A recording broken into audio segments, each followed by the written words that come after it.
উত্তরপাড়ার হাসান সাহেব বলেছে তাকে একটা বাঁশ কেটে দিতে, তার আজই প্রয়োজন। কিন্তু এখন পর্যন্ত কোনো বাঁশই পেলাম না। যাই, ওই দিকটায় গিয়ে দেখি কোনো বাঁশ পাই কিনা।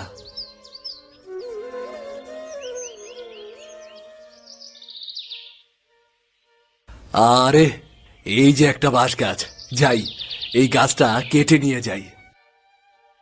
কে কে কাছে? কে? কাউকেই তো দেখছি না। মনে হয় আমি কানে ভুল শুনেছি। যাগ্গে, আবার কান্নার আওয়াজ। এই জায়গাটা মনে হয় ভালো না। যাই বাবা, আমি তাড়াতাড়ি বাঁশ কেটে বাড়ি ফিরে যাই।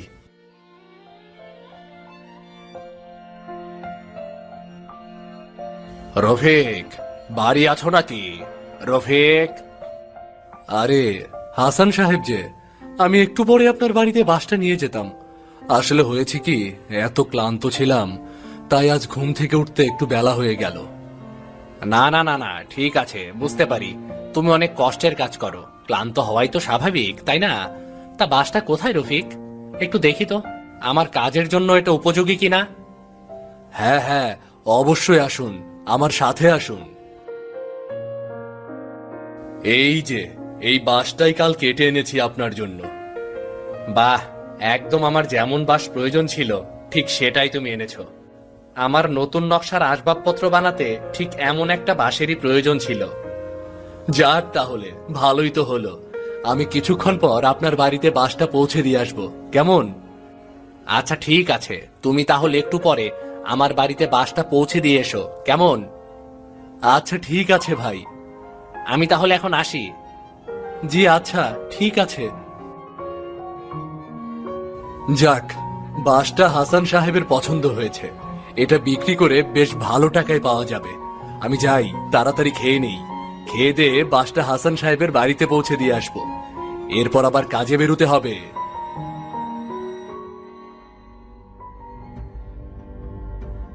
এ কি, এ কি তাজ্জব ব্যাপার! বাসটা কোথায় গেল? আমি তো এখানেই রেখেছিলাম। অদ্ভুত ব্যাপার তো। যাই, হাসান সাহেবকে ব্যাপারটা জানিয়ে আসি। হাসান সাহেব। আরে রফিক যে, বাসটা নিয়ে এসেছো? আমি সেই ব্যাপারে কথা বলতে এসেছি হাসান সাহেব। আমি বাসটা কোথাও খুঁজে পাচ্ছি না। বাসটা খুঁজে পাচ্ছ না মানে কি? বাসটা তো উঠানেই রেখেছিলাম, কিন্তু যখন আপনার বাড়িতে বাসটা নিয়ে আসবো, তখন গিয়ে দেখি বাসটা সেখানে নেই। নেই মানে? এ কি অদ্ভুত কথা বলছো তুমি! হ্যাঁ হাসান সাহেব, সত্যি বলছি, আমি বাসটা সেই জায়গায় আর দেখিনি। তুমি যে একদমই অসম্ভব কথা বলছো। তুমি কি বুঝতে পারছো বাসের কি হাত পা আছে যে হেঁটে হেঁটে চলে যাবে?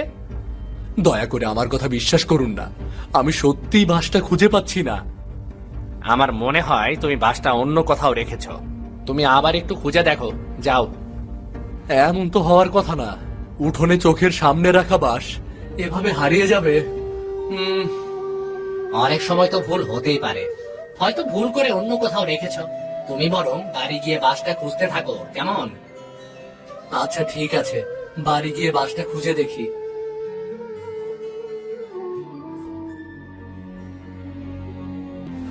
আরে, এ কি, এ কেমন আশ্চর্য ব্যাপার!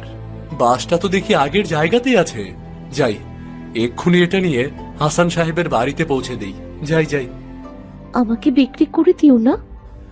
এ কি আশ্চর্য ব্যাপার! তুমি কথা বলতে পারো? না না না না না, এ হতে পারে না। এ নিশ্চয়ই আমি চোখে ভুল দেখছি, কানেও ভুল শুনছি। একটা বাস কি করে কথা বলবে? না না না না না, বেশি ঝামেলা হওয়ার আগে আমি এই বাসটা হাসান সাহেবের কাছে পৌঁছে দেব। আমাকে বিক্রি করে দিও না। আমাকে কেটে আসবাবপত্র বানিয়ে ফেলবে। দয়া করো, দয়া করে আমাকে বিক্রি করো না।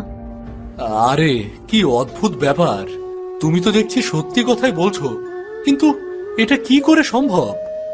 আমি কথা বলতে পারি, কারণ আমি কোনো সাধারণ বাস নই। সাধারণ বাস নও? তাহলে তুমি কে? আমি একজন মেয়ে। আমার নাম বেনু। এক দুঃখী মানুষের অভিশাপে আজ আমার এই অবস্থা। দুঃখী মানুষের অভিশাপ? কি বলছো তুমি? শোনো তাহলে।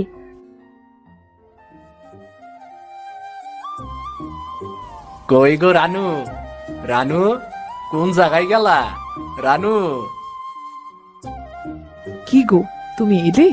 যাও, হাত মুখ ধুয়ে নাও, এরপর কিছু খাবার খেয়ে নাও। আবার পরে খাওন যাইবো, আগে আমার বাজারের ব্যাগটা দাও। একবার বাজারে যাই, দেখি কিছু পাই কিনা। এত বেলা করে বাজারে যাবে? হ, যা বাজার আনার আনমু সেটা রাইতে রান্না কইরো। আমার মেয়ে আর আমি একটু ভালো মতো খাইতে পারমু। আচ্ছা, ভালো কথা, বেনু কই? তোমার মেয়ে কি আর বাড়িতে আছে নাকি? সকাল হতেই বেরিয়ে গেছে মিনুদের বাড়িতে। মিনুকে নাকি ছেলেপক্ষ দেখতে আসবে, তাই সাজিয়ে দিতে গেছে। আরে বাহ, মাইয়াটা তো ভালো গুণী। কি রে মা, তুই চইলে আইছত? তোর মা কইতাছিল তুই নাকি মিনুরে সাজাই দিতে গেছত। আমি তো ভেবেছিলাম দুপুরে তুই ও বাড়ি থেকেই খেয়ে আসবি। শোনো মা, আমি আর কখনোই মিনুদের বাড়ি যাব না। কেন রে, কি হয়েছে মা? মিনুদের বাড়িতে বাঁশকরুল দিয়ে মাংস রান্না করতে দেখেছিলাম। বাস করুল দিয়ে মাংস? হ্যাঁ, আমি তো শুরুতে ভেবেছিলাম বাঁশ দিয়ে রান্না করছে, পরে জিজ্ঞাসা করে জানতে পারলাম সেটা বাঁশকরুল দিয়ে রান্না করেছে। কখনো তো খাইনি, তাই বুঝতে পারিনি। আচ্ছা, তারপর? খুব খেতে ইচ্ছে করছিল, তাই খুব আগ্রহ নিয়ে ওদের বাবুর্চিকে জিজ্ঞাসা করলাম যে কিভাবে রান্না করছে। তার কাছ থেকে বাঁশকরুল দিয়ে মাংস রান্নার পদ্ধতি শিখে এসেছি। বাহ, বেশ ভালো তো, নতুন একটা